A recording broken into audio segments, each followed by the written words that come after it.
And now, it's time for another Dice Tower review with Tom Vasel. Welcome to the Dice Tower. Hey folks, I'm Tom Vasel. I'm Holly. And today we're taking a look at Kuiti. This is a game which has a shepherd from an island in New Zealand. He is trying to keep the sheep from escaping. And also the sheep are trying to escape. It's a two-player game. It's kind of a variant a little bit on Memory Match. Does it remind you of Memory Match a little, I think? No, you don't really get to see them though. Well, a little bit. Well, here we go. Let's take a look.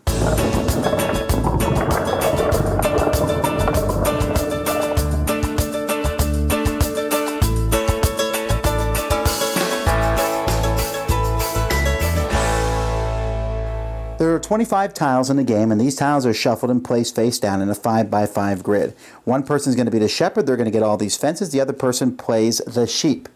Now, the shepherd, on their turn, what they're going to do, and they go first, is they're simply going to place two wooden fences on the board. They can place them anywhere they want. They don't have to attach other fences. They don't need to be next to each other. You just place two. Then the sheep player will turn over two tiles.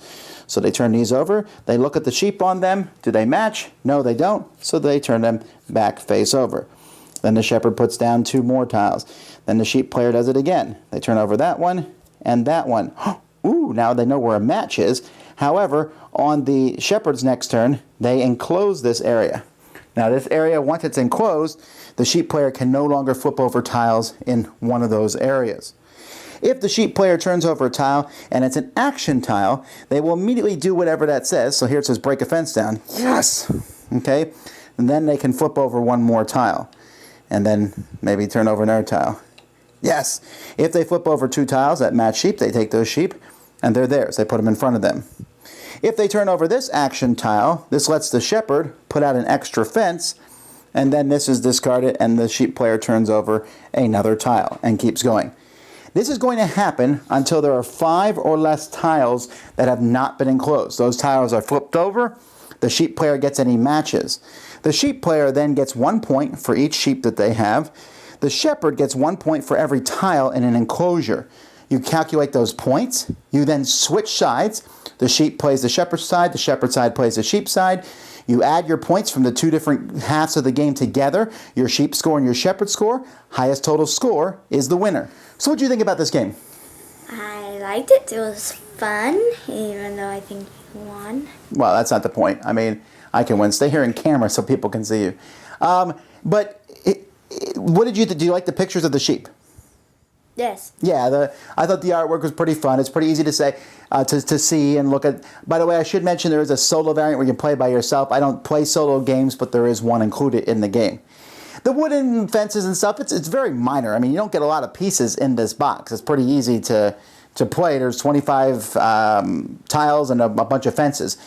The game plays very differently. The person who's playing the sheep is playing Memory Match. That person is trying to find matches of sheep.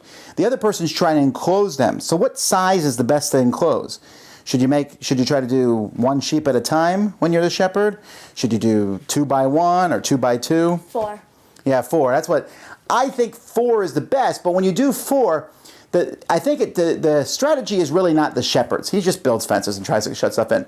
The sheep, he is trying to turn over, or she is trying to turn over tiles that are still almost enclosed because you want to get those done before they get enclosed. And in the games that I played, the sheep player usually gets a higher score, but that doesn't matter because you switch sides. Honestly, this is like a 10-minute game. I guess if you play both sides, maybe 15 minutes. But I like it. I like the artwork. I like Quickly. It's a memory match game where we can play each other, but it adds like the next level of strategy. You like memory match? Then this is next. It teaches you enclosure, making some short decisions. There's a little bit of luck, when you find those rams and shepherds, and that can actually make or break a game, I think. But I still thought it was fun. What are your final thoughts? I liked it. Okay. Let's take Kuiti, I think. Dice Tower Judgment. Thanks so much for watching the Dice Tower videos. Find more great videos and reviews, as well as our top-rated audio podcast at Dicetower.com. You can also find other great shows at Dicetowernetwork.com. I'm Eric Summerer, and you've been watching The Dice Tower. The Dice Tower is sponsored by Cool Stuff Inc., where you can find great games for great prices. Cool Stuff, in stock. Check them out at CoolStuffInc.com. Shut the door!